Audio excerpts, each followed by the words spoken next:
This podcast is rated R for restricted. Under 17 requires accompanying parent or adult guardian. Mission success.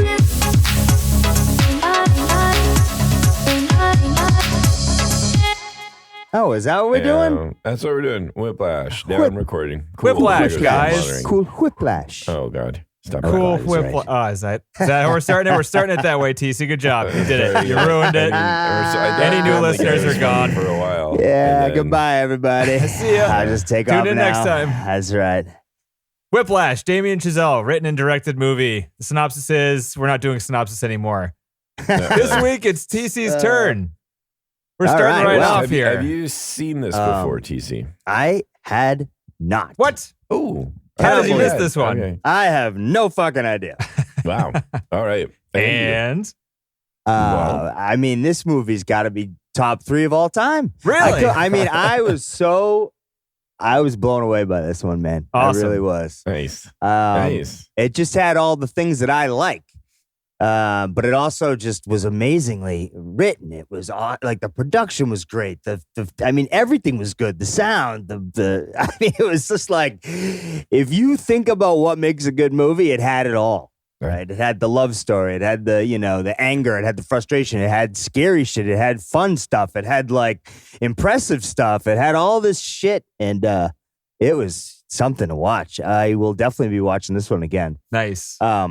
Having grown up and we were musicians, and having grown up in jazz band and all that shit, like I would never made it. I know that much.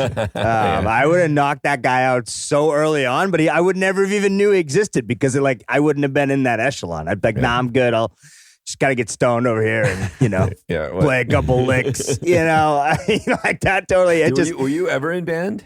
I was in band, yeah. I used to jazz band, and marching. The band teachers were always weird. I mean, we had mine were cool. One strange one. Oh, you had a cool one. Oh, yeah, Mr. Sullivan and Mr. DeLorean. Mr. DeLorean, he was, DeLorean. That's a cool ass name.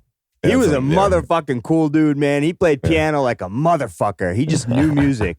Nice. And Mr. Sullivan, like, he used to let me show up late. Oh, because I didn't have to fucking practice like some of the other kids did. So he would just I would come in late. He'd have all the fingerings. It was funny when he did that in the movie when he was doing the numbers over the thing. That's what Mr. Sullivan did for all of my charts because I would play other instruments, so I wouldn't know what the fuck the actual things were, right? And so you can get by that way. So I was like, that's relatable. That's awesome. But I never had a teacher like that. Thank God. I mean, I don't know.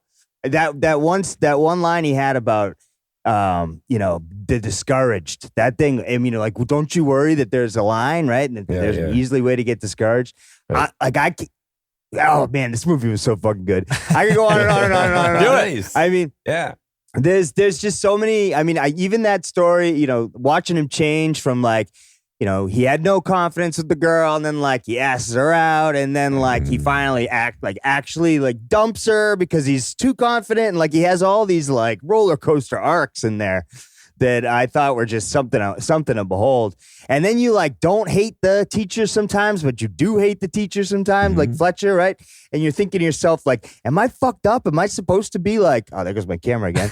Am I supposed to be into? Why am I feeling like I'm on his side right now? There were a couple times because he was making them better at playing music, but at what cost, right?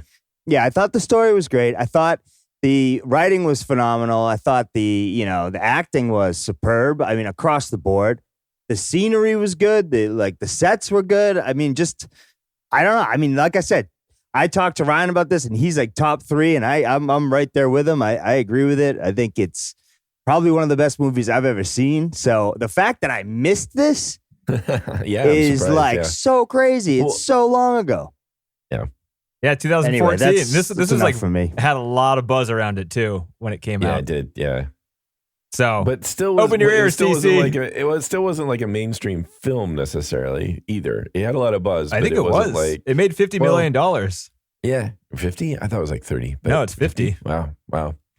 But yeah, with an $3 million budget. $3.3 million. Yeah. Jesus. Not bad. Good job. That's why Damien Chazelle can do whatever he wants now, I guess. Good turnaround, yeah. Also, Blumhouse produced movie, which is weird. Yeah. They started with produced, like, the Paranormal short. Activity. Yeah. Oh, weird. Yeah. And Jason Reitman, wasn't it? Yep. He Was produced the other, too. like, executive I mean, this producer? was just a great. I mean, man, if you produced this one, you produced a masterpiece. Really.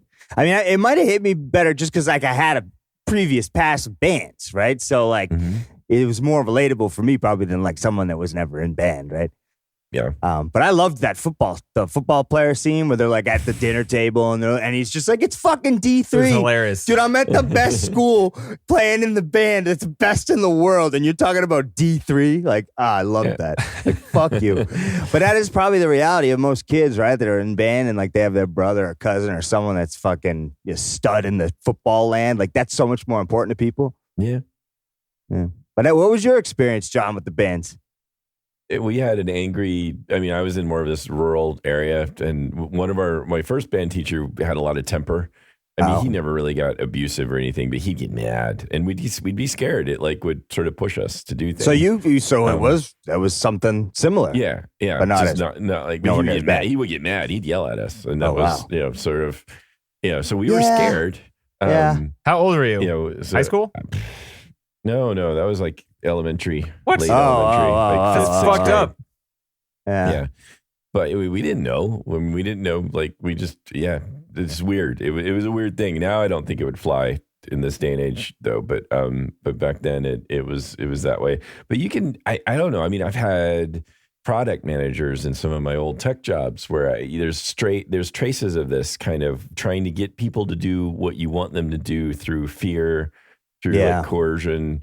This is like over the top, but you see this method of getting people to do what you want in different ways. Like, I mean, so that certainly is, there's this streak that you can, even if you're not in a band, I imagine in different work environments, people might have experienced this sort of thing, or even like, parents do this. I mean, it's like you yell at your kid. I mean, and there's also that same kind of dynamic. They're like, oh, we're doing it for your own good. But what they're doing also is taking out a lot of anger on people. Yeah. Right. And that's what they were trying to like dive into there is that like, there can be that line. Like, you're too far. Yeah. Well, no, this guy was just like letting his anger go too. He was. It's not just about. It's not like, oh, all I care about is the kids. No. He was taking it out on them. That's the same thing as like an abusive parent too. Right. It's or in an abusive relationship where you've got these emotions, these really negative ones, and you use it to try to make people do what you want, and then you also are getting a release out of it, or you're just allowing your anger to go without you having to check yourself, and you can tell yourself you're doing it for somebody else's good. Right.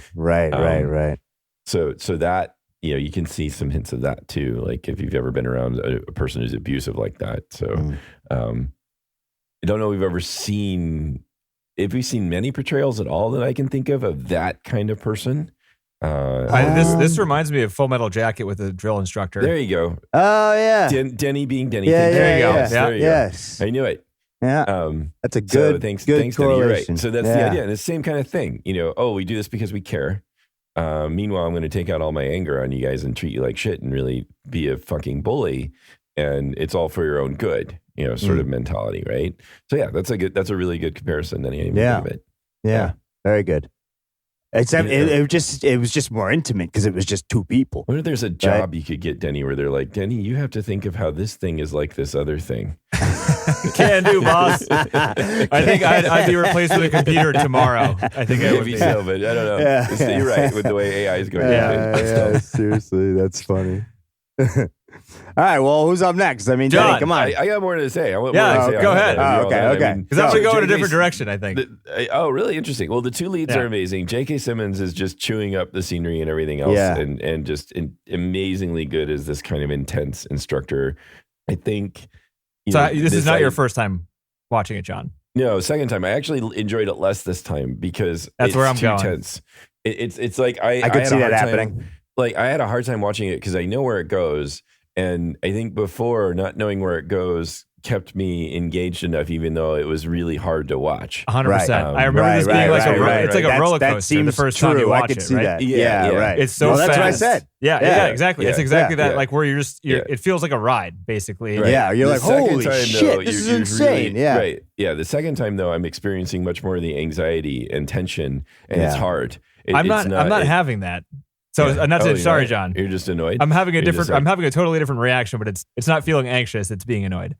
It's feeling like, oh, I know this goes on for a while and this is hard to watch because I know where it goes. And so it's going to be like, we're going to be doing this for a while. There's going to be a lot of yelling. He's going to be like doing this. He's going to be going over and over again the time for a while. I know it's going to happen. Yeah. So I think that watching it the first time, this is really a movie to just not know anything about. Like TC had the great ultimate experience in a way, but you not go into it not knowing anything about it. And it is a thrill ride. I think the second time it was hard to watch because I know these things are like this slow burn, or not slow burn, but it's just like this tension that's like for like maybe a good 10 minutes, you know. Yeah. Like there's I wish I had where that. he's counting, you know. Oh well, but it's still, to me it's still intense. Not quite my tempo. It's like I know this is good. Yeah. There's those aspects of it. And there's this idea of what does it mean to be great? What are you willing to give up to be great? You know, and I think it's just a really interesting idea. It doesn't mean, you know, there are some critics of the movie that were like, oh, well, this isn't how jazz is or how music is. And that seems to be missing the point. This is, of course it's not, but anything can be like this. Any time anybody's like striving to be great, it's this question of what do you sacrifice, or what will you let other people do to you, or what do other people think they have to do to make somebody great? And there's all kinds of stories of what people do for prodigies, you know, and what their parents are like, or what gymnasts are put through, or star athletes are put through, or what kind of people they turn out to be. And so it's really an interesting topic, this idea of what does it take to excel. It doesn't mean this is the only way. It doesn't mean you have to be an asshole or have an asshole teach you. But that happens a lot. I mean, that shit happens a lot. But it doesn't need right? to. So, right. Right. No, but it does because that's people. It does. No, but you can, it it doesn't need to. And the movie's not saying that at all. Of course it doesn't need to. It's just, you know, so there's some people saying, well, this is not what jazz is or whatever. And that's like, seems to be missing the point. But what this movie does, which even the second viewing, which I still really like, is this really makes me appreciate jazz and the complexity of it. And I had no appreciation for it before. I actually saw jazz as like sort of so technical and complex that it seems sort of like soulless. Which I know is probably a really horrible thing to say. But witnessing the way they show how hard it is, how like fucking hard it is, I think the movie does an amazing job of that. And the last scene, which I think is also still really brilliant, the way that it pulls this off, is in that last scene when he's getting it and Fletcher's getting excited too. He's like, yeah, this is it. That I feel like I'm along, even after all this, I'm along for that. I'm like, yeah, he's getting it. You know, like I'm enjoying. He finally impressed him. You're like happy about it. Not that he impressed him, but I'm enjoying the performance and the way the camera and the editing is done during that like final sequence. I really like. I really feel like it's a really good music video of a performance and sort of showcasing like the talent in the performance. So I really like that. Even at the end, I still was like, wow. I just, you know, it's just really impressive. I hopped off. I hopped off. So like the drumming in that last scene, and I'll backpedal and criticize the drumming and the other scenes, but the last scene, the editing of the drumming was really good. It was outstanding compared to the rest of the movie. And the drumming itself, whoever plays the drums for that recorded track is out of control good at the drums. I know. It was just like you're listening to drums for like 10 minutes and you're like, fuck. And it's good. This is good. I know. And it's on point. It's so it's not good. just good. Yeah. And I love like, that. There isn't a metronome out there that can do that good. I know. Holy shit, man. I lost the Fletcher character this viewing. Like in the first one, you know, as we said, fully along with the ride. I think actually not fully along. We can get into the car crash part. I was brought out of the movie the first time I watched it. That was weird. Like that that whole was strange. scene, like the car crash itself was fine. But then when he goes to the performance and he's like just was in a fucking car crash and no one's yo, everyone stop. This guy was just in a car crash. They're trying to say that they would be that scared of them and they needed to keep playing, but I don't know if it was that whole true. Scene, I don't think I bought it. Like the reality left for that scene. Yeah. That's fair. That's like if you focus on that, and they kicked him out, taken out of it, right? Like. Yeah. What? The guy was fucking abusive. And someone told on this teacher that he was being abusive, but they still kicked the kid out. They didn't let him back in. That doesn't make any sense either. That's all true. So like that stuff on the first viewing kind of threw me off. But this one, I had a lot more issues with Fletcher's character. And that last scene, I didn't like it when they panned to him because all of a sudden he's just like this asshole who's just like, give me more, kid. Give me more of that jazz shit. That's like all he's doing with his voice. He's like, up, down, down. Now we're friends, even though we just manipulated the shit out of each other. Even though I almost killed you. Yeah. You fucked me, and then I tried to fuck you, but now you're a good drummer, and I see that, so let's be best friends. Because well, not even that. It's like, this is what he wanted all along. This is what he was trying to get out of it. Supposedly, in Fletcher's mind, this was the point. This was success. This was the whole fucking point. Yeah, right. He knew that if somehow he like pushed him hard enough, there's no way he saw this being the thing where he like leaves the stage. I think it's like a bonus that it actually comes out. I think it's more like he's also enjoying being a dick and really fucking over these kids too. So it's like a combo of both. It's like, well, hey, something actually came out of it. That's good. But and they did have that. I mean, they set it up a little bit by having that conversation about discouraged or not, and then that was right prior to. So it was like, that was like when he left, I'm like, he's coming back. They already set this up. And him saying he has no regrets. Fletcher saying he has no regrets for anything he did. Gotta give a fuck. He was a fucking nut. I hated that. Right, yeah. Right. Very, very hateable character, right? Like, I think the first viewing too, I understood him a little bit more because you don't have time to think about like the implications of what he's doing. Right. Because it's kind of it was a new idea for me, at least, like this hardcore of a guy being like, I'm going to use anger and fear to get a classic performer out of somebody.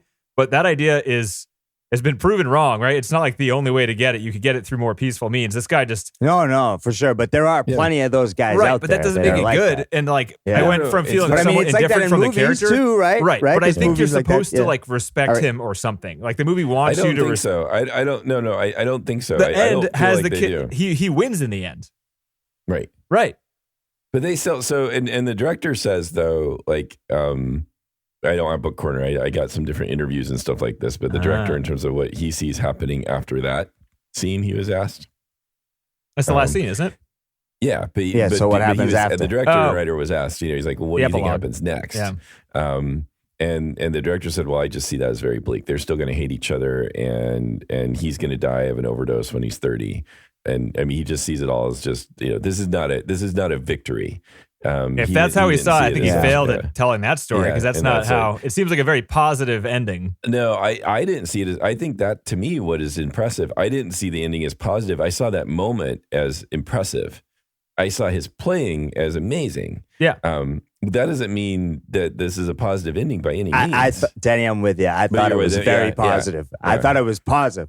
He made it into how he's that good of a drummer. Like he's positive. He had that moment. It brought him out, but at what cost? And of course. That even worth but it? I mean, we're just talking about the overall direction, and I thought it was positive. So that's not necessarily like impossible. People can be an asshole to you, and it can bring out some of the best in you. It can. It doesn't mean it's the right way to do things. Doesn't mean it's a good long-term way to do things. It's not probably even. Well, if it and I guess it just depends on what you see as success as a viewer, right? But probably, which is kind of cool though. That like each person really has a different view, probably based on how they see themselves. So that's kind of cool. People would like to argue about that in basic training or whatnot. Like it obviously. Yeah, I did. Pain in the ass. Camera issues. For viewers at home, we have our cameras on when we do this podcast, and TC's is just going. It just goes off all the time. Yeah, it's like, hey, fuck you. Yeah, you look all right. Nope, too ugly. Too ugly. Yeah, gross. Anyway, so what else? So J.K. Simmons is awesome being Sinister. He pulls it off so amazingly well. He made me laugh a lot. I sound negative. I was disappointed in the second viewing. I still laughed pretty frequently. Yeah, like that the scene at the table with the football players was pretty damn funny. Yeah, I felt kind of bad laughing some of the times. Like it's not. I don't know if it's like. I also felt less impressed with his performance this time. He's kind of just yelling things that, like, the situation is funny. Like, he's just yelling at people and they can't yell back and everyone's afraid of him. Like, that by itself is kind of funny. He says it funny, but he's just, like, yelling insults. So I don't know. He's just good. I just think he shows the attention well. I just think he does a good job of showing that he's pissed off. Like, he's letting out, like, unleashing anger. I don't know. He does. He's just scary looking as he does it. So he is scary looking. I don't know how this guy, the second time, I'm just like, how has nobody laid this guy out yet? He's not that big. Fucking lay him out. Look at and not to mention, they've got some fucking weapons in their hands. And the drummer that was like his second drummer was like a jacked surfer looking dude. Like he could have. Colin but look at like college basketball coaches. Bobby Knight, he fucking would throw chairs. Oh yeah, at he would players. do crazy shit like right? that. Yeah. I mean, he didn't get fired because he fucking won. That's right. You know, I mean, so that's right. I mean, did he ever get hit by the players? What? Did the players ever hit him? I think he actually had one altercation with the player too, but it didn't get him fired. Anyway, I mean, there's certainly in sports coaches, there's certainly some known figures for doing that kind of stuff too. That makes more sense in sports though, because sports are physical. Assholes. In band, you're sitting in a fucking chair the entire time. Yeah. Yeah, but you'd be surprised. These guys get pissed. So that's okay. It's like, oh, you move around, so you can throw a chair. It's not okay, but it's more understandable, right? I think it's more understandable. No, I don't think if you're standing there shoving a dude, your adrenaline is going up. Yeah. If you're sitting there, like you're still going to have like a little bit of energy from the music and stuff, but it's not the same as like physically hitting somebody else. That's what you're supposed to do. You know. I guess I don't know. I mean, I just see it as more. I don't know. That's not. I guess so. But usually this is like during practice or whatever. You still touch people in basketball, like all the time, physically, and you're huge. Yeah. I mean, I think, John, you're not quite the barometer of it because there's like dudes that are not like us, right? Right. They're total macho. Like they would disagree with us 100% on no matter what we said with this one. You know, participated actively in a sport. So exactly. So like these guys would be like, "Fuck that! You got to bash heads in order to get them to listen to you." You know what I mean? Like that. There may be there's certain military approaches or whatever. You know, it's like we're trying to save your life. You have to just shut up and listen, right? Or whatever. Right. But anyway, I when I saw this film, I hadn't seen anything like it before, and I like. To me, it seems like it's just a very narrowly focused film. I think it is like other things. Yeah. Yeah. It reminds me a lot of Denny. It reminds me of Requiem for a Dream, and the editing, because I think a lot of this movie, the storytelling is done in the editing, and in the Requiem for a Dream has a lot of this too, where like it moves things along really fast from like really fast transitional editing scenes, which this movie has a lot of, and then sometimes it slows down to a point where it's like a single two shot. It doesn't cut. I can and see then this movie has the this style too. of it. Yeah, and it's very personal. It's all about their personal stories and sort of their day-to-day happenings. I think it was just the subject matter. It sort of like made it different too. So it's like that combined with the subject matter. Have you seen La La Land? I think No. yes, Negative. I did not like La La Land. So, it's the same director and writer. Yeah. Oh, really? He wrote this while he was Chazelle. trying to get La La Land off the ground, and he was having a bit of a challenge with that apparently. Oh, really? Kind of cool. And then of course after this, I want to read the script now. First La La Man? Land, I read the script is good. The script has more details. I bet.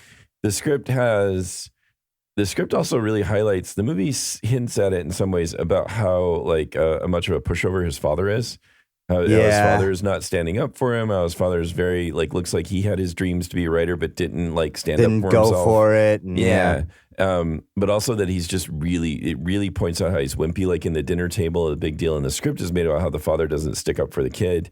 There's that scene in the theater, which is just, it hints at this too, where It's him in the guy popcorn walks in the back by, of the head? Yeah, knocks him in the head and I Paul liked Reiser all nothing that. apologizes. happens. I liked Yeah. all that. That didn't make me see him as a bad person. He just seemed No, like he's not bad. He's just, but He's not wimpy. He doesn't get up like I would and be like, "Hey, fuck you, Andrew, pal." You I know? think that's a good thing. That's probably good. It's not necessarily a good thing. But the point in the script, at least, is that Andrew sees his father as weak, as somebody who didn't take his chance, who didn't grab it, stand up for himself, and fight for what he wanted to be, to fight to be great. That's not what I got at all. And I don't like that. What I got, my favorite relationship in the movie was this kid and his dad. And what I saw was like, this dad was supportive, and he was like, the kid could try to go out on a limb because the parents would be there. The dad would be there for him. And the movie, I definitely, that's more what I got from the movie. I get a different, and maybe they decided as they were filming that this is they'd rather take that tone. That maybe just makes it too bleak or whatever, and maybe Paul Reiser's just too nice anyway. Yeah. It's hard to like see him, but whatever. But in the script, there's a real highlight of that. You know, that's kind of another part of the dynamic where Andrew is seeing. His first name's Andrew, right? I forget. Yes, Andrew. He's seeing his dad as someone who is, just had his chance, could have been a great writer, could have been great at his thing, but didn't fight for it, didn't stand up for himself, didn't like take the risks that he should have taken. The other thing that the script goes into a little more too is J.K. Simmons and him have a meeting where Andrew is about to just leave the school and decide to go to Columbia and just pursue like liberal arts or something. And they have a long discussion before J.K. Simmons goes to see him in his band and picks him. So he like goes to his office, and Andrew's like saying he's going to transfer, and J.K. is like, well, that's probably a great idea. That's like Fletcher is like saying this, your instincts are probably good there. Some people are just born with it, and there's another sequence in the script where he's listening to somebody speak about Buddy Rich, who's the drummer band leader. Yeah. And they're saying this guy's, he can do things with drums that can't be taught, that you're just natural. You have it or you don't. And Andrew, the first part of the script there's these more clues where Andrew is just sitting there thinking to himself, I don't. You either have it or you don't. And then he has this moment with Fletcher where Fletcher in this office talks to him about how there's this guy who decided he was going to train chess prodigies. And that he could just decide to do it. He could make his kids be whatever he wanted as long as he gave them the right kind of training. And so he trained them, and they ended up being like the top female chess players in the world. And Fletcher sort of hints to Andrew that, look, it's just you have the right kind of training and you can do it. And so then Andrew decides not to transfer, and then J.K. Simmons comes and picks him. There's that scene where he's like, "Oh, so that would have been really different if it was in this, in like the movie, because it would have set up him to be confusing if he's like they had him as a real villain in this one, which that would have like taken away from that a little bit on purpose, maybe. But I was already confused. One of the first scenes was him cornering Neiman in the corridor, and he was calm, talking to him normally. He's like, "Hey, just have fun out there." And you're like, oh, okay, this guy's weird. But then the rest of the movie, he's just an asshole the entire time. Yeah. I knew he was setting him up. He's doing that all the time. Yeah, he's doing that on purpose. He's wanting to create this sort of this betrayal situation, where he wants you to be thinking he's your friend, and then when he's abusive, you're like, hey, I thought you were my friend. Yeah, or you just rip the right. That's why he's creating that moment of tension where you have to either like panic or you're going to somehow rise above it. Yeah, is kind of like the idea, like at the very end of the film where he's like, I'm just going to give him. I mean, in the end of the film, what he really wants to do, it seems like too, even then, it's just, he's going to just fuck him over. He's going to like, look, I'm going to make sure you never get anywhere. Never play again, ever. Son of a bitch. This is what I'm going to do for you, because I know you ended my career. Also, confusing about that scene, wouldn't that ruin his career and the career of everyone else in the band? When the drummer fucked up, because he's responsible. His career was already done. Yeah, not really. He's getting jobs with other like side projects and stuff. Yeah, but he could always blame the musician though. He could always like turn it into being like, well, this kid had it in for me, and he didn't know it. This is how bad of a drummer he was. He didn't show up prepared or whatever. Yeah. Oh wait, hold on. I loved when he said, "I'll cue you in." I was like, that motherfucker. Got him. He got him so good. I loved the fact that he got a little bit of revenge on him in a way that was like beating him at his own game. Well, and I also like it was didn't great. Show Andrew as like a good guy either. It was sort of a nuanced performance on his part too. And I see that as being young. I just see him as being young and naive too. I don't necessarily see him as like evil the same way you might see Fletcher as evil. No. But he was very arrogant, very like, he was cocky and he was getting, it's how it is when you're in your early 20s. Yeah. But I did like it how they didn't like, he tried to get the relationship back, but she probably lied about the boyfriend. Who the hell knows? She was just wanted to let him off, being like, "Nope, you're an asshole, dude. I don't want anything to do with you." Right. In the script, there's a lot more of the audience's reaction to that final scene. First, you see her and a boyfriend in the audience. So they did come. Weird. Well, when they cut, scripts. Didn't you see them? I thought they were sitting there in the front. I didn't know if I saw them in this. I thought that she was there, and that's why he was so upset. He looks, and then it cuts to her, and she's right in the center, just like throughout the. Because you know how they keep shooting things very symmetrical. So when they cut to that last one, it's like she's dead center and looking at him, and then he really has that moment of like, oh my god, he's like, oh my god, and she showed up, and I just did that, and like so it like layered it on top of it. So and in the screenplay too, there's a lot more made of the audience being wowed. And like taking notes and where like they actually cut to the audience more. Showing the audience like, glad they didn't do that. Sign this kid. We're gonna. That would have been kind of cheesy. It would have been distracting because I want to watch him do it. Like I want to. Exactly. No. It was so good. Right. Like that. Like just watching him doing it, listening to that performance was just it's like one of the best musical performances I've seen in a film. I think as far as the combination of the editing, the music itself, and how the story led up to that, I don't think I've seen anything like that or as nearly as good as well. We got was. Tar out, and I don't know what that looks like. It's going to be fucking awesome. So Tar. Cate Blanchett's best performance of her career. TC, if you're to believe the critics, I'm pretty excited about it.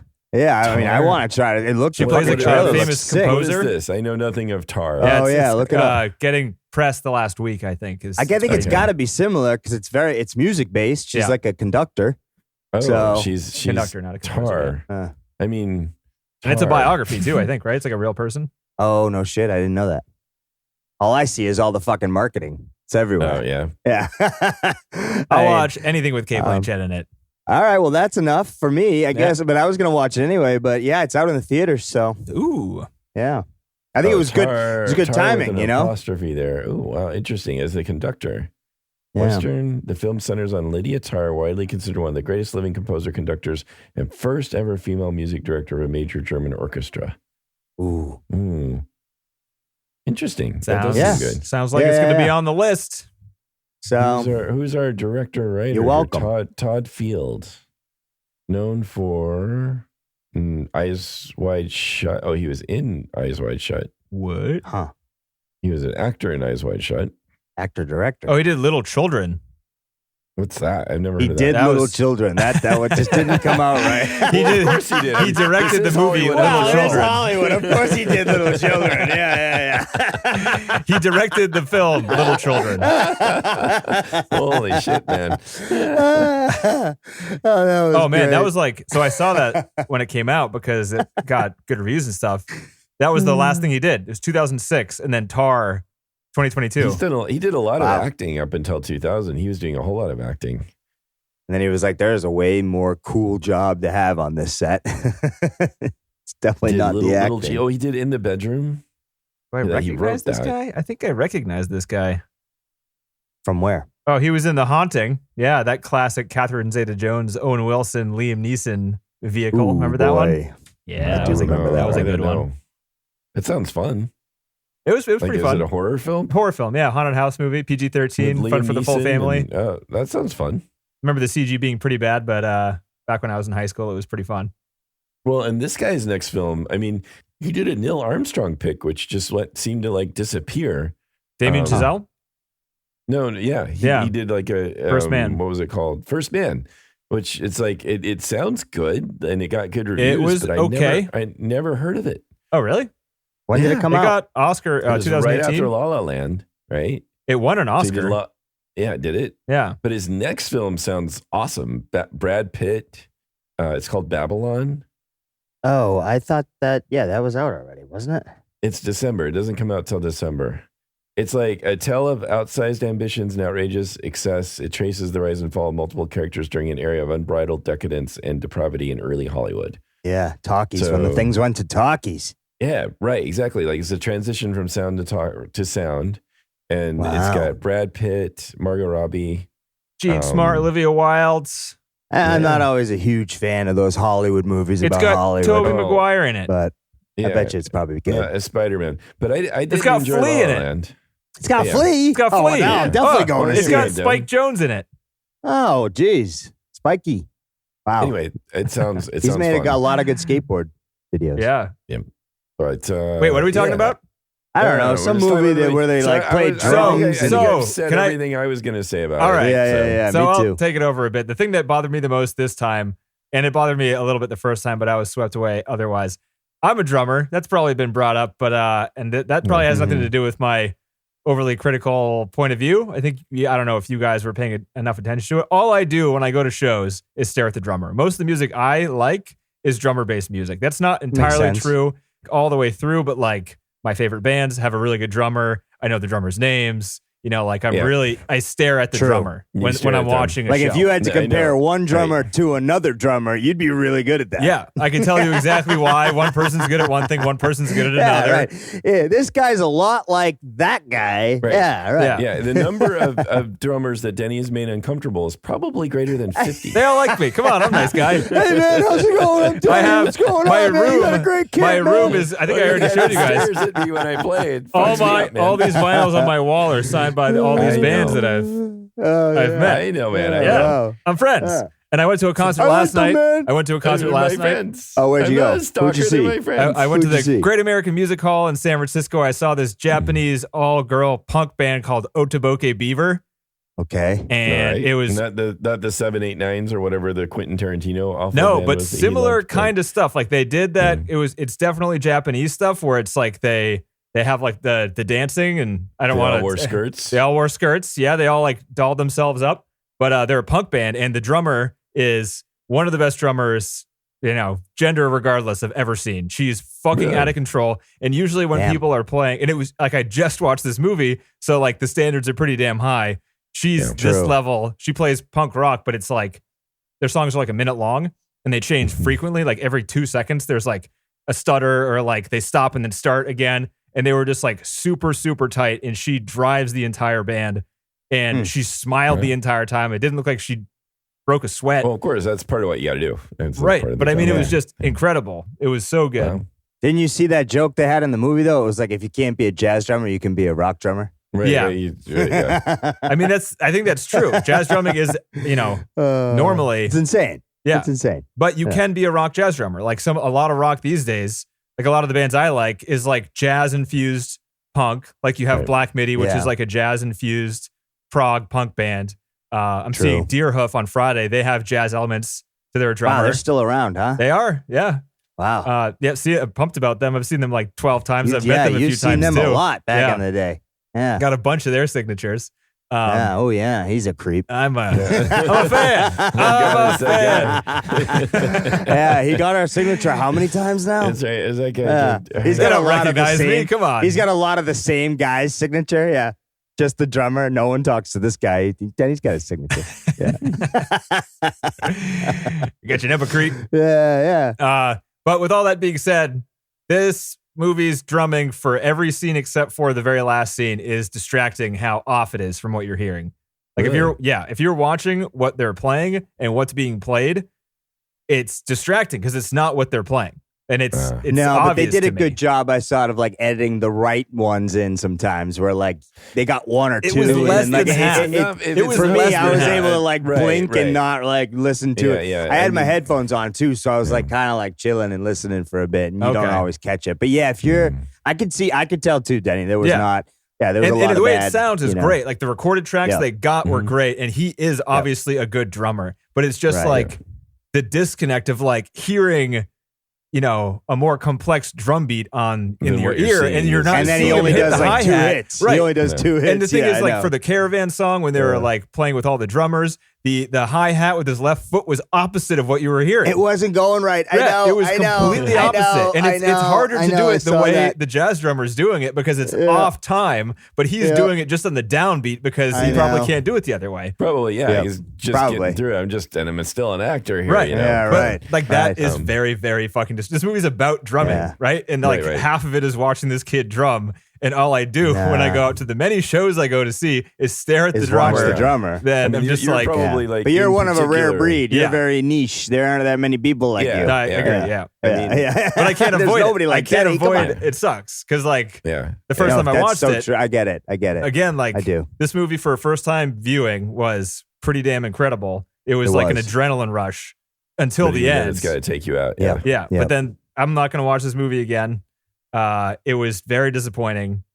Yeah. Well, I guess I'll let you know because I'm going to watch it again with my mother, and she's dying definitely. to see it. So we'll see. Let me know. If I have a second run and I'm like, I see what he's saying, I'll let you know. Yeah, I'll be interested to say, like, I can see myself, if I have it easily accessible, I might want to watch that final scene. Oh, yeah. I mean, that I might too. One of the best because- endings of the movie I've ever seen. Yeah, it's just it's a fantastic ending. It's like a total climax and then drop off. That's it. Right, Right. Yeah. But I see that, Denny. I don't think I'm going to watch this one again otherwise. I still really appreciate it and like what it did. Oh, yeah. especially And the first viewing, there are things like the editing and the acting and the writing and like the way, like the sound recording is really good. Like the way that it sounds is really good. And thinking like this is a low budget movie is pretty amazing because it doesn't seem that way. There are like all the band, like I have no complaints because I don't play trumpet or any of those other instruments. That all seemed dead on to me. Well, and those were real musicians too. Right. They were mostly, they weren't actors, which was and part all of, the like, little quick sort of- insert cuts they had between all these other characters you didn't know. was really good of like people reacting to the situation that gave you more of like he's not in his own world. Like everybody else is experiencing this asshole at the same time. Yeah, and he's just there just as scared. Yeah. All that stuff is really good. There's just a lot of editing in this movie, like really quick shots, like where it kind of puts you in his perspective, where when he's like becoming attracted to that, or when he's seeing people in relationships and they show like them making out in the corner or something, and he's just sitting awkwardly waiting to start playing. That stuff, I don't even know why you would write that, because I mean, I guess that's good character development, but they figured out ways to make it really interesting and energetic to watch, even though there's barely anything going on in the movie. Yeah. Like that is really, really good. Yeah, I mean, this one definitely deserved the Oscar for best editing. I mean, it was. Yeah, the way they do it, you don't feel like they're just cutting. They're doing like, oh, I don't see this movie as like a quick edit movie either, even though it is. Even though I don't know how many edits there are, how many cuts, but I bet there's a lot. Yeah, there's a lot. It doesn't feel that way. It doesn't feel like you're noticing the cuts. You're just but like those musical you're montages just scream editing cuts. I mean, you just can't get around it. The music alone makes it happen. But the cuts don't. They don't. And it punches up the music too, which barely needs punching up. It's like you don't notice the cuts. You're noticing with the action or the things that are happening. You're not like thinking, oh, there's a quick edit. You're thinking, oh, no, it carries you along. It's done in such a seamless way, even though it's jumpy and moving very quickly. Yeah. And that's really impressive how that happens. And the highlight of that is like that end scene and how they do that with the music. But throughout the film, as you said, Denny, they're doing that. There's a lot of these quick edits showing different things happening. And making the whole world feel real too, sort of like you're just, it's all intentional. Yeah. Like they knew that it was going to get, this type of editing was going to happen during the music parts, and they wanted to prepare you for that style of editing earlier on. So they thought about that makes sense. That's pretty cool, because normally I kind of hate that. I hate in a concert, like if you see concert film and all they're doing is like guitar hands, bass player hands, then now zoom out, see guys, see crowd. I hate that.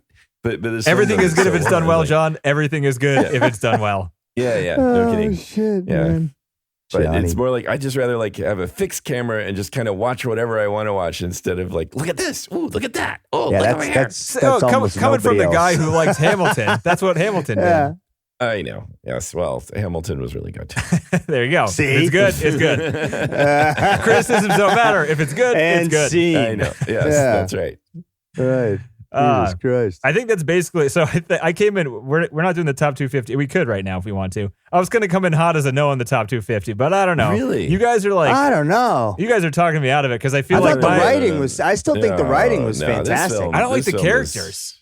Yeah. I don't think you have to. Yeah. I like to like the characters though, Because I don't think it's one of those. I think if I were to categorize it, it's a flat change arc because neither one of them really changed. For Fletcher, he doesn't change. I think the kid changes, doesn't he?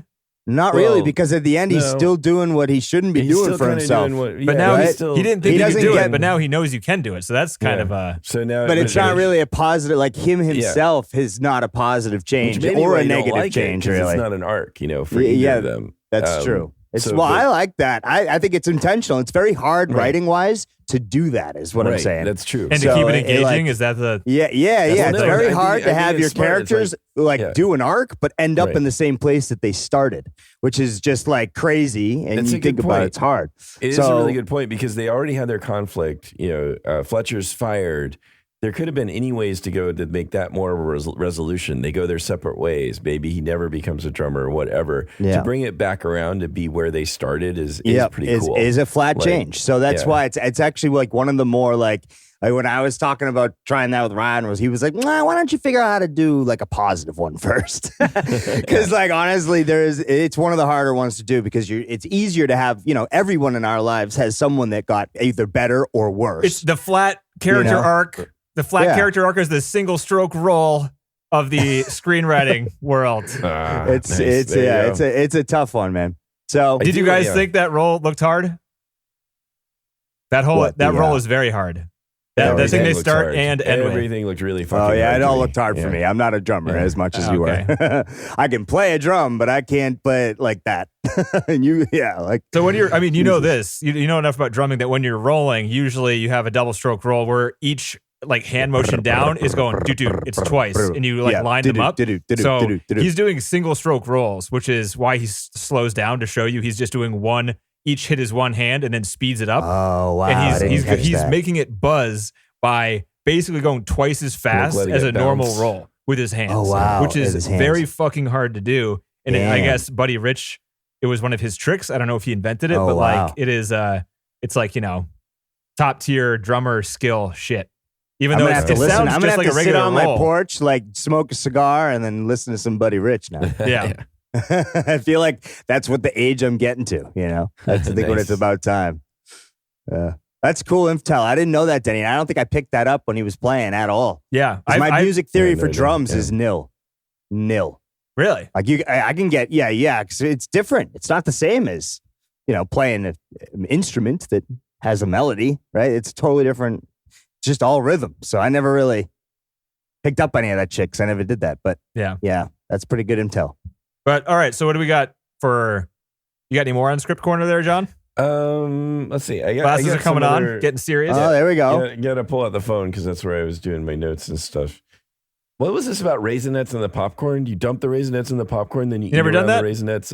I've never done that either. That's a thing.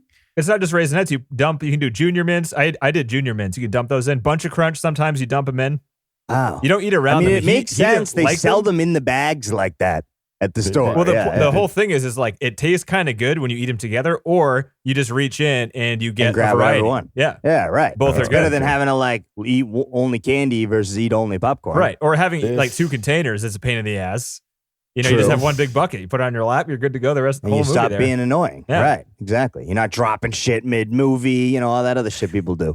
This is something I had no knowledge of. I didn't either, though, to be honest. So, it never dawned on me because I always had one or the other, really. It was like I wanted either Starburst or popcorn, but not both. Yeah.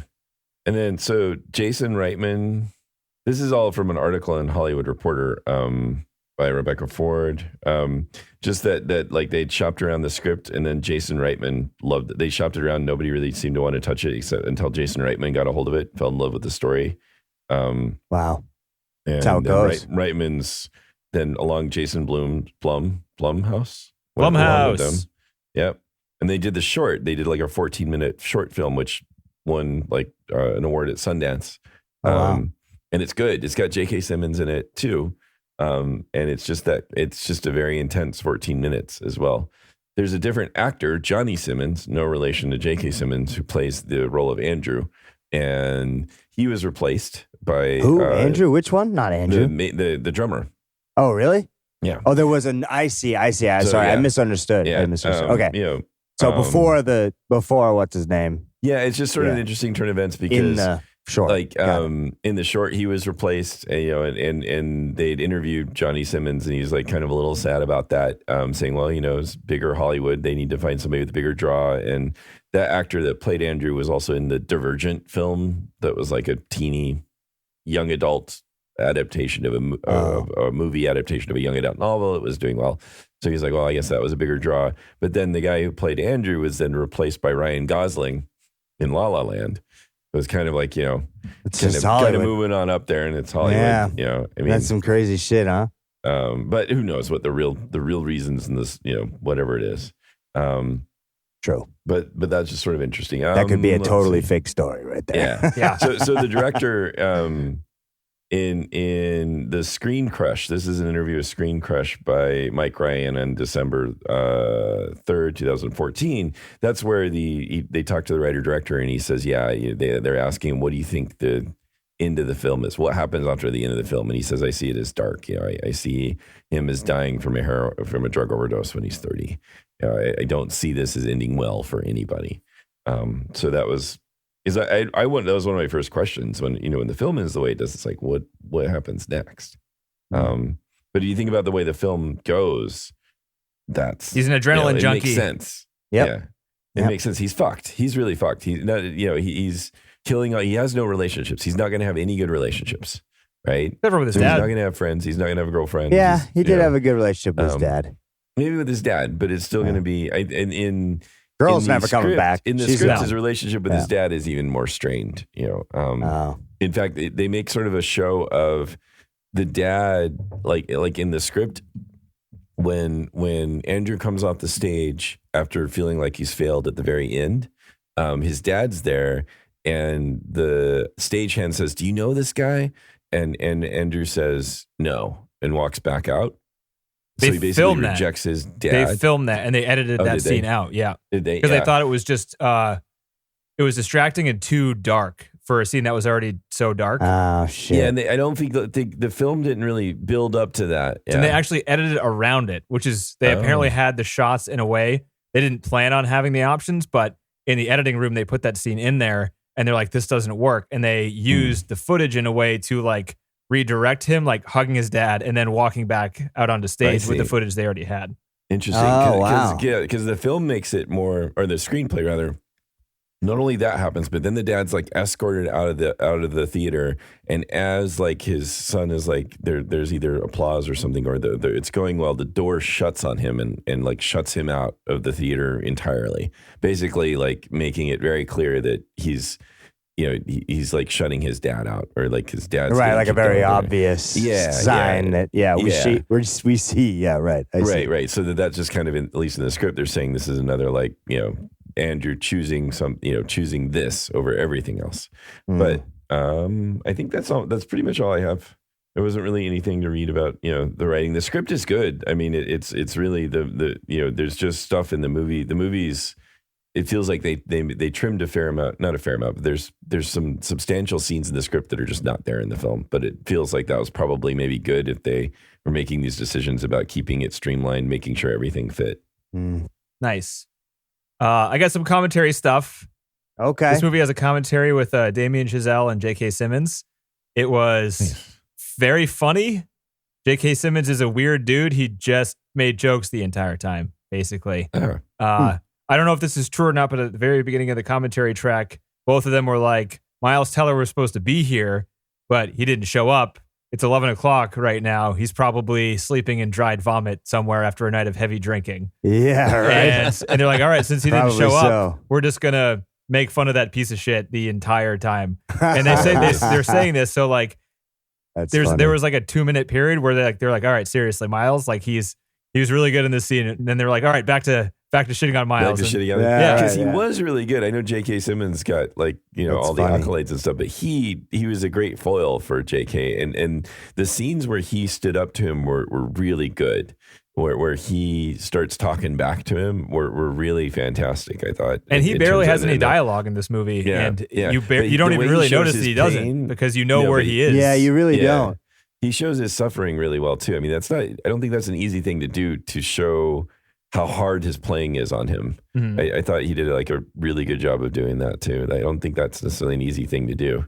No. And they mentioned too, when there's like a switch in his acting after he breaks up with the girl and he like starts practicing really hard, where he's no longer afraid. Like you see the fear in his eyes before that scene during those scenes. But after that, when J.K. Simmons is yelling, he's not afraid. He's like determined and angry.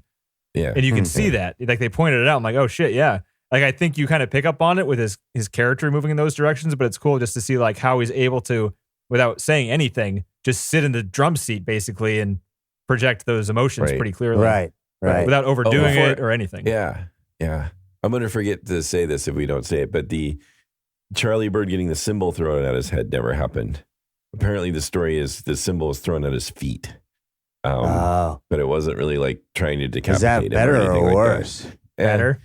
For a drummer, I don't know if you fuck up their foot. If you don't have a head, you're dead. No. Bird was the saxophone player. If you don't have a head, you're dead. Yeah. Bird, ain't that Charlie the truth? Bird was the saxophone player. No idea. He got up there to do the solo, and was it Buddy Rich who threw the cymbal at him? Oh, let's find out. I think so. Yeah, he was a saxophone player. Oh. There's a movie called Birdland about him as well. Anyway, just let us know if you find anything more detailed. So Miles Teller could play the drums. He'd been playing since he was 15, but he played rock drums. So he had to do 4-hour lessons for 3 weeks to learn how to like switch up his hand styles and kind of fake jazz drumming. Right. Which that's shorter a period of time than it would take me, I think, to figure out how to do what he can do in this movie in terms of jazz drumming. That's pretty fast. I don't know. To go from rock drumming to jazz drumming. I mean, dude, it's your job though. This is every day. You're like, come on. Look, think about what you get accomplished at your job. But learning you'd figure it out. 4 hours for 3 you would. weeks. I don't know. Yeah, That's not too much time. Yeah, it might because take me a at year. that point, you'd be sitting there and you'd do it every day, all day. You'd be right back into it, especially since you already played drums before. You'd get it. I bet you. Disagree. I believe. Thanks, I believe. Thanks for believing in me. I don't believe in myself. I do. I think that you could, especially if it's your job. I don't think that makes a difference if it's your job. I try to do everything as good as I can, whether it's my job or not. And I'm pretty sure. Yeah, but when you know you're getting millions for it, it's more of your job. I think it would make it harder. The pressure would like fuck with your learning capabilities. Well, right, but that's what I think. It's just like the movie, man. You can fucking do it, you loser, right? No, anyway. They call Miles Teller a drunk and a terrible human being. Did they? Yeah. They're obviously joking, but they were being, very snarky about it. Yeah. Yeah. So this is from The Guardian. Teenage Charlie Parker has a cymbal thrown at him. It happened in 1937. A teenage musician called Charlie Parker, who was Bird, saxophone player. He was just getting on stage to jam in Kansas City's Reno Club.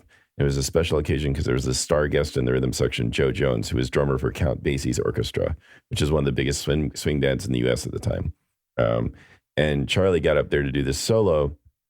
He blew this chorus over the chords that Jones seemed to like, and then Parker introduced this passing chord, which was in this new key. And then he was just Parker was a high school dropout, and Jones just he got lost in the sort of the tune and the beat, and then Jones stopped playing, and Parker froze, and Jones threw the cymbal at his feet, basically. Oh.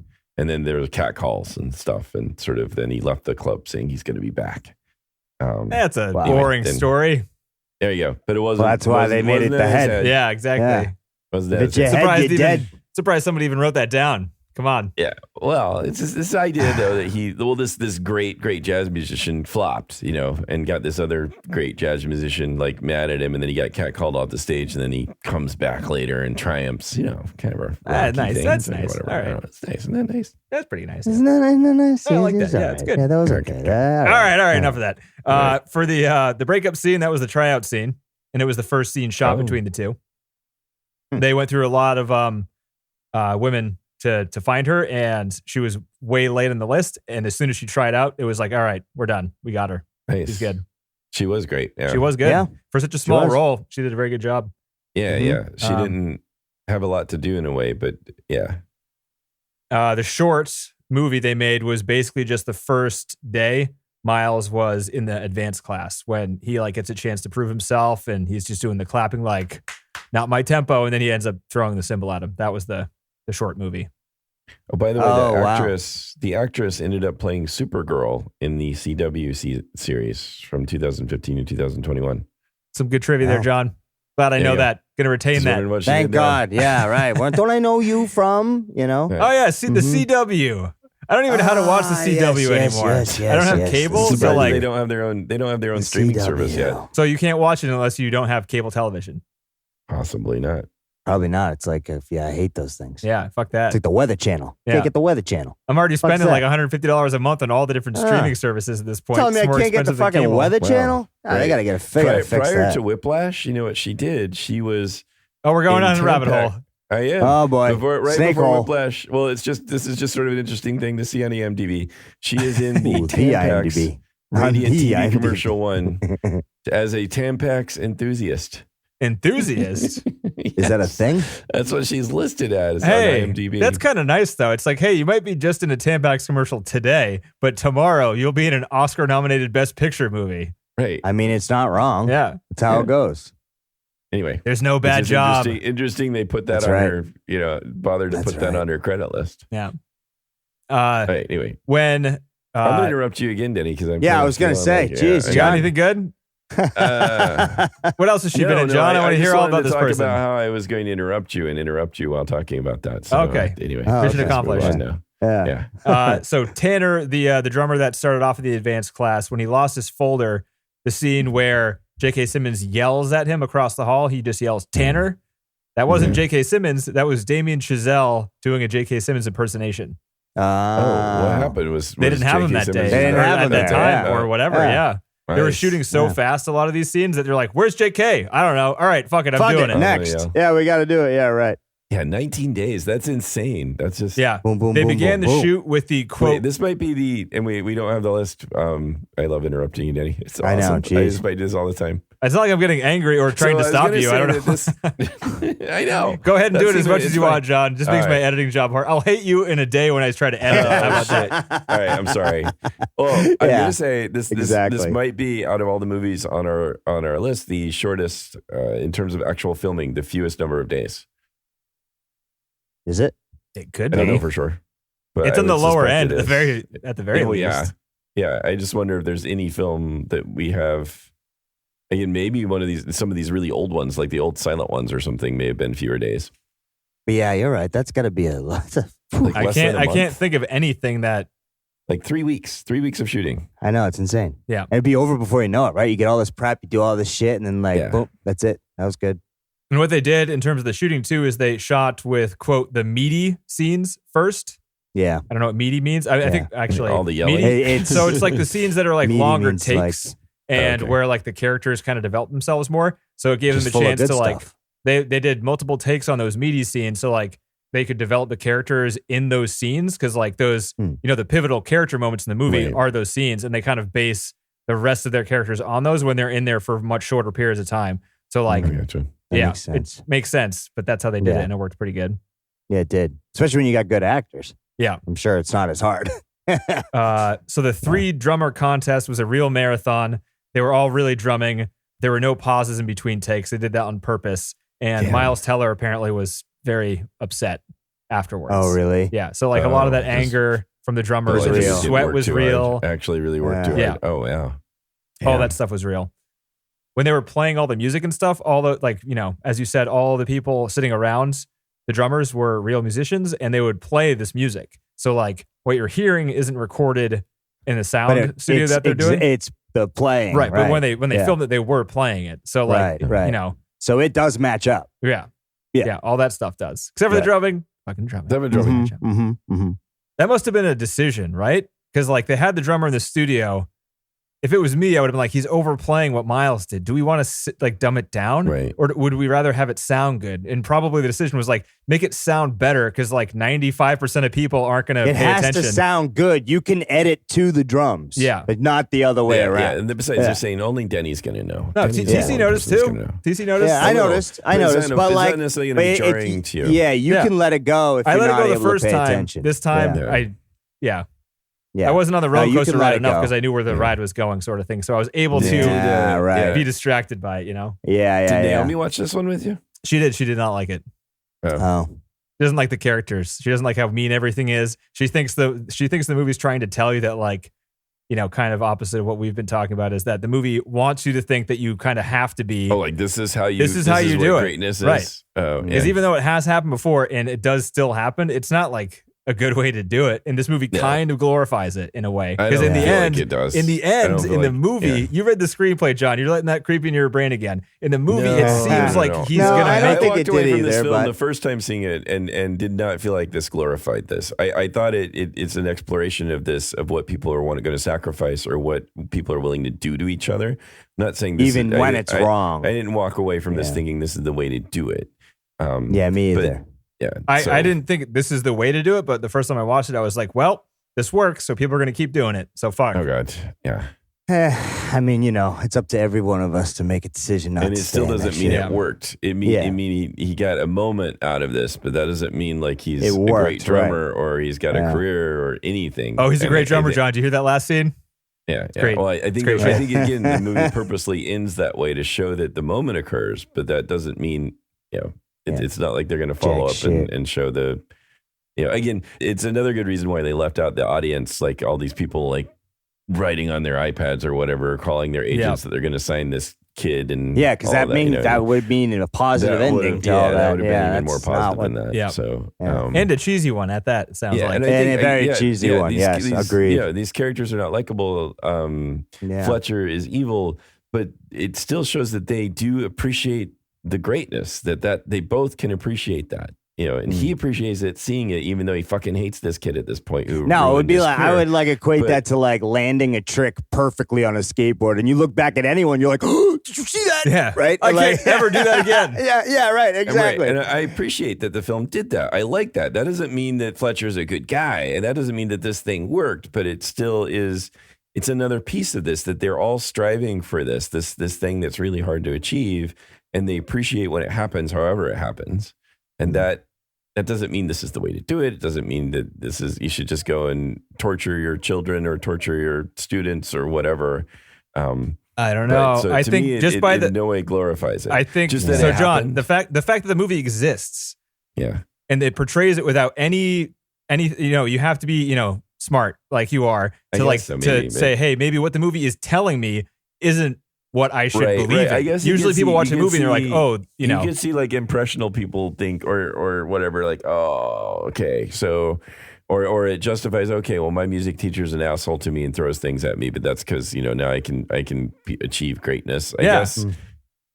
It's like accepting abusive behavior. People do it pretty fucking easily. No, it's a movie. No, it's not just a movie. People base their opinions on media. Dude, it affects real life. Right. Yeah, I know, but it's still just a movie. Yeah, because you can turn them off. No, so the movie's not telling you anything that you're not sticking around and listening to. I mean, yeah, but the thing that maybe even sort of nullifies that a little is the tension and the anger and the misery is so palpable in the film that I don't think they, I don't feel like they make the payoff worth it necessarily. Even then, I mean, it's really it seemed so worth awful. It was the last 10 minutes were so glorious. I feel like it was. Yeah, it was fucking glorious at the end. Well, not only was he sticking it to the asshole, he was being the man in front of fucking everyone. It was great. That's right. Yeah, it was worth it. All that blood. But it was after like a car accident, him not barely getting through, I know, like having a girl that's gone. Right. I mean, his dad doesn't like him really. He's worried. And you see I mean, like, there's nothing glorified about that. I know. Like, but you're right. If you're naive about it, you can see like, well, Fletcher worked. His methods worked. I mean, look, at the end of the day, you're gonna have a huge percentage of people in the world that are absolutely like that at all times, and you're gonna have same amount of people that are not like that. And it depends on which person you ask on whether or not this movie was glorified or it wasn't. Right. So, I mean, that's going to happen on every movie.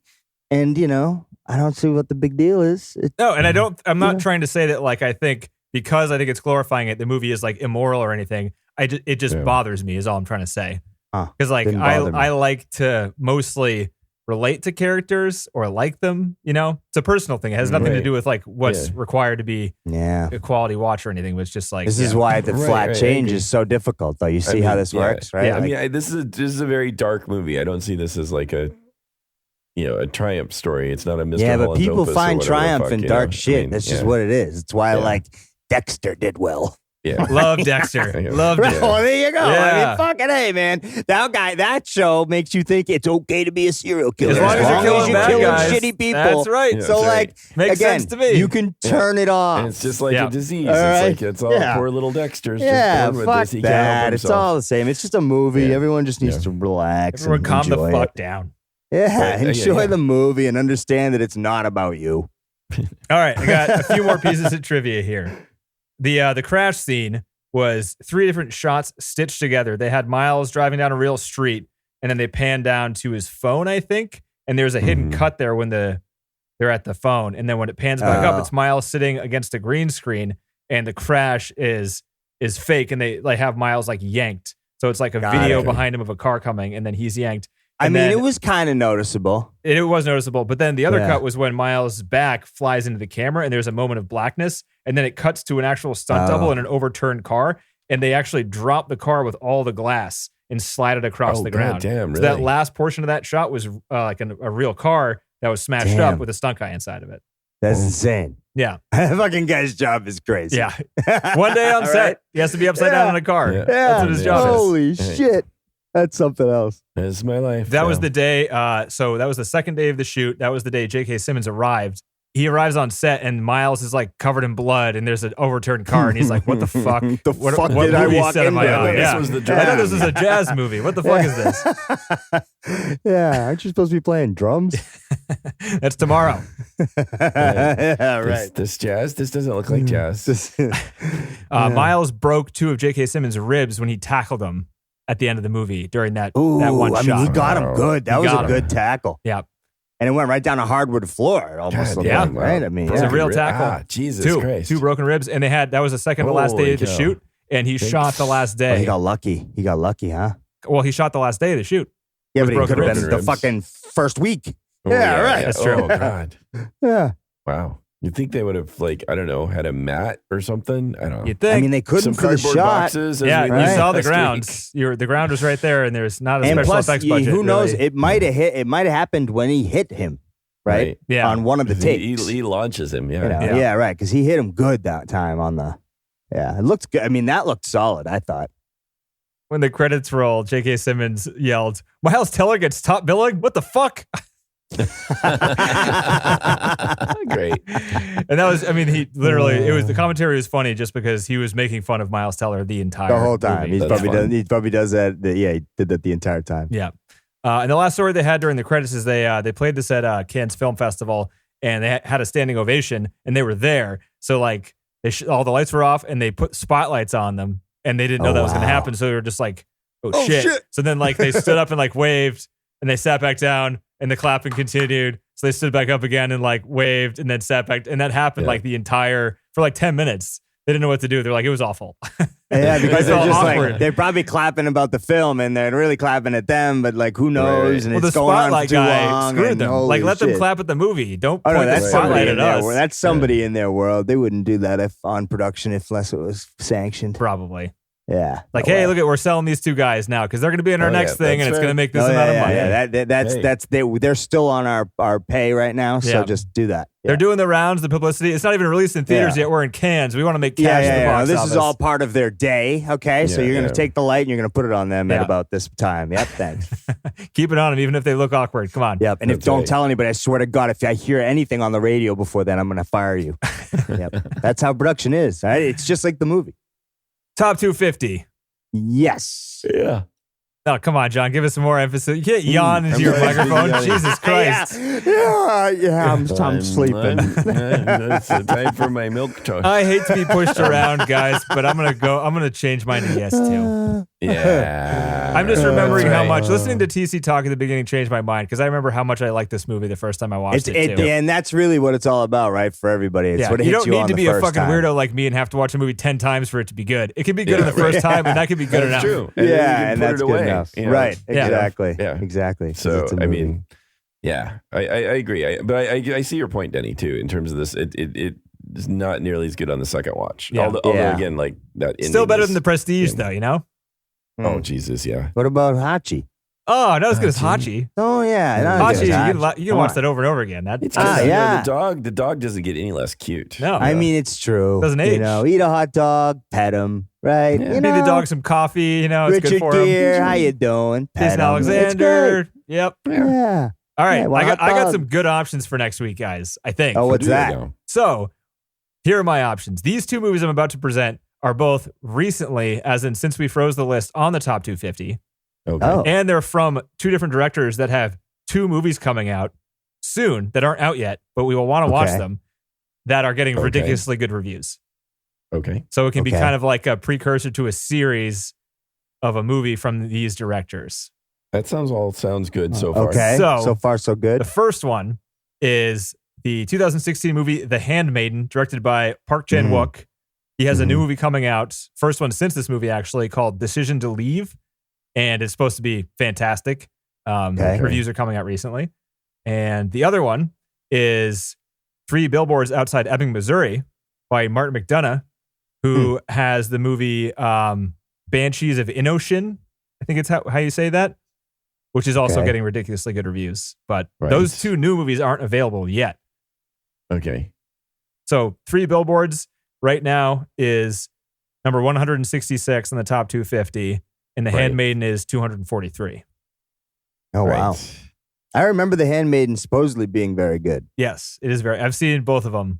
Both very I good. saw it. It wasn't. I didn't think it was. I saw parts of it. You can't watch parts of a movie, John. You can't watch parts of a movie and have it all right, sorry. I just don't have a good feeling about The Handmaiden. Sort of.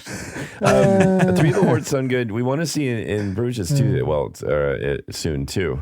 In Bruges, in Bruges, because of the other film that's coming out there too. That's the same guy. Same people. Same guy. Yeah. No, it's Martin McDonagh. Yeah. So we want to All see right, that so we'll too. watch that one. We're watching Three Billboards. Yeah, what the Three hell? Billboards sounds good. Sounds good. All right. All right. Talk to you guys next week. All right. All right. Hey guys. See ya. Stop.